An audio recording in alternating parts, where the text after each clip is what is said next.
It's time to scrub into the autopsy of HBO Max's Santa Inc. Then read the obituary of Seth Rogan and Sarah Silverman, two Tinseltown careers recently gone up in flames. So sit back, relax, grab some cocoa and a handful of roasted chestnuts, and get ready to enjoy. Now, let's begin.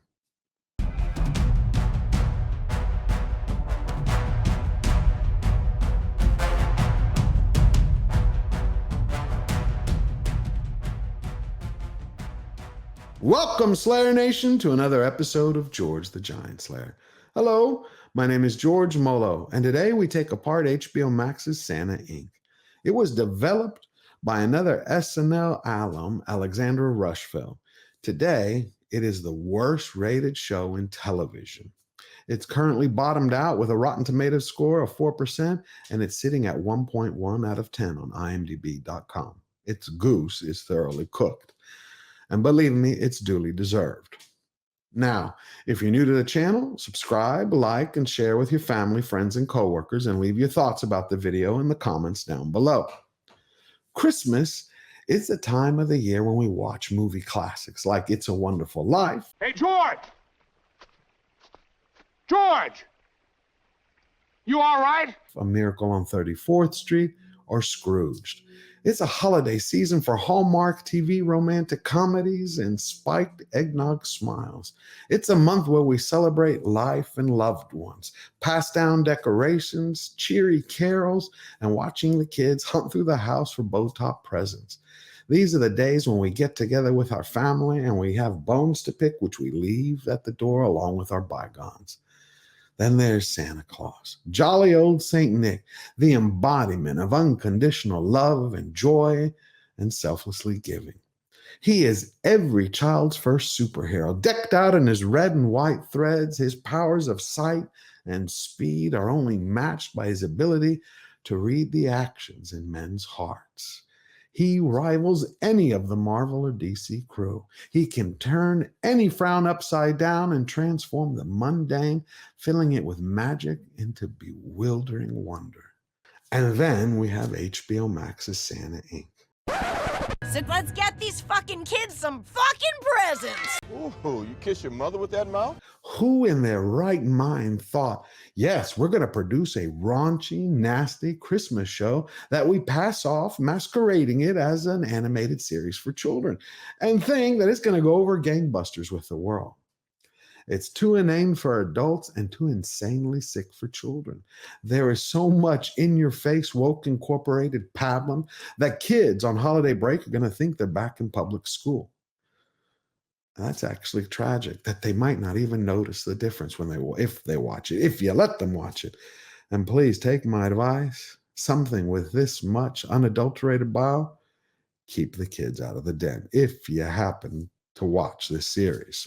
Just so you know, the women of the North Pole make fun of one of your dicks. Have fun wondering whose it is.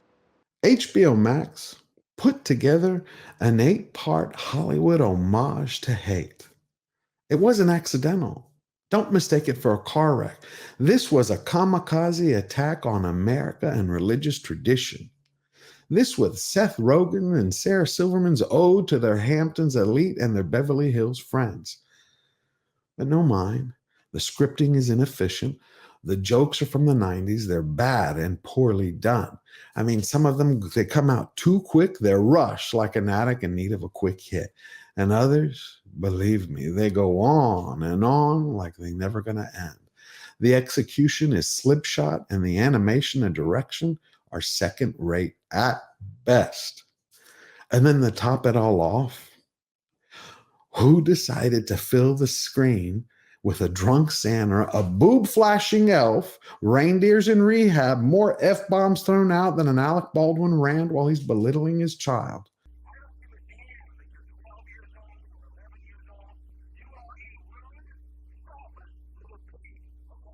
Ooh, yeah. I'm gonna have to go ahead and sort of disagree with you there. Then toss in some fourth wave radical feminist dribble with a bunch of female characters saying bitch every few seconds in some form of female empowerment. To at least make your case, bitch. You gotta get intimate with that jolly bitch. I know you're right, but do you really have to call me bitch every time you say something? Yes, bitch, because it's empowering to call you bitch. It's a long, enduring sermon talking about the contagion of the world due to men. Throw in more flaccid dick jokes, some furry action with an elf feeling up a bunny rabbit, Santa pissing in the snow, some Holocaust humor, which of course is not funny. More American kids believe in you than they do in vaccines or the Holocaust. That's great. I mean, disheartening for America, but great for us. Then you top it off with a cherry on top of anti-male, racist, anti-white, anti-Western culture, anti-America, toxic masculinity, creed, screeched out by a hissing Silverman and an unfunny Seth Rogen. And you start to get the impression that the developer of the series asked everyone that she knew to raise their hands if they loathed America and utterly despised Christmas. And anyone who did so was guaranteed a job. Now, the plot for Santa Inc. is pretty straightforward. It's simple. Santa Claus, voiced by a radicalized Seth Rogen, is getting soon to retire. His birthday's coming up, so he had a handpicked successor who decided to take a job with Amazon Inc. So Candy Smalls, a pygmy-sized elf, voiced by none other than a screeching Sarah Silverman, who plays a pint-sized Hillary Clinton, dreaming about shattering the glass ceiling of the North Pole to become the first female Santa Claus. That's it. Wrapped in a bow. Simple. So what do I think of it? It's a horrible series. It's absolute dreck. This is the point where I usually will tell you, like, okay, let's break down these scenes. Let's reflect on this dialogue. Let's look at these key action sequences. I'll share with you everything, then highlight everything that's good. And I'll go over and disassemble everything that's bad. This passes the sniff test, and this might make your day. Well, this is not that type of review. It's just nothing redeemable about the show. Nothing. So I'm going to jump straight into the good news. I know you're going to be shocked, but I worked at it. And I found some. There are actually a few examples, both inside the show and as a byproduct of the series. Number one is they talk about the corporatization of America transforming into Amazon Inc. They actually went there. I was really surprised by this. They discuss how it's monopolizing so many industries and changing the way our nation is run and our traditions. They took a few shots at it. I mean, they weren't really big hits. There were a few shallow jabs and definitely many missed TKOs. But what they did was actually important. Again, I was surprised. They didn't go far enough because, they didn't want to injure a potential future employer. But hey, for whatever reason, they took a crack at the masters of the universe. And you got to give them credit for that. Second, and this I would say is both inside the series and as a product of it, HBO Max unwittingly gave us the perfect argument against the Hollywood hate machine. This entire show shows how they feel about middle America and tradition and the world. It's the best example we can hang around their neck 24/7 every day of the week. Third, they had a display of liberal hypocrisy when Santa, who's more focused on poll-tested optics concerning progressive policies than its actual substance. I thought it was beautiful. And for that, I have to thank Seth Rogen and Sarah Silverman for spreading the truth.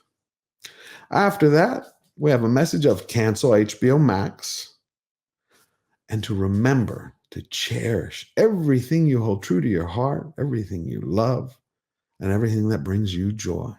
Honor them, share them, and never let them go. Outside of that, I would say that I pity Sarah Silverman and Seth Rogen to live in an echo chamber of so much loathsome, of so much hate. Life is too damn short. You gotta live it. And live it well. You give it your best shot, being the best you can be, to fill it with great good, positive memories. You don't go around attacking people and people's beliefs just because they're not yours. Because they transformed Santa Inc. into a manifesto of hate. But you know, I almost have this sneaky feeling that they both think that they're like Lenny Bruce or the George Carlin of this generation. Give it up. Y'all neither have the will, the wit, the intelligence, or the talent to create an off-the-trail take on Santa Claus. So, you know what? Seth and Sarah, stick to your dick and vag jokes for the fraternity crowd.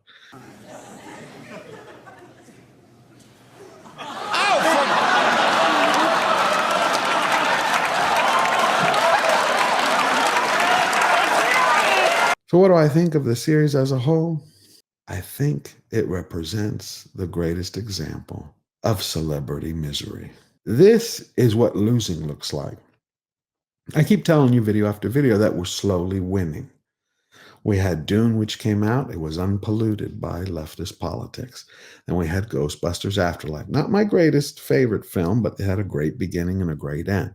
Cowboy Bebop was canceled, and Santa Inc. is going the same route. They've now tucked tail and turned and are running for the hills. I don't think it'll be back for a season 2. And that is just great news. So, we've reached the end of the video, and you know what to do. Smash that like button, subscribe, share with your family, friends, and coworkers, and leave your thoughts about the video in the comments below. And remember, never bow down, never bend the knee. Firmly, defiant. Step up, stand tall, and get busy living your best life now. Always forward.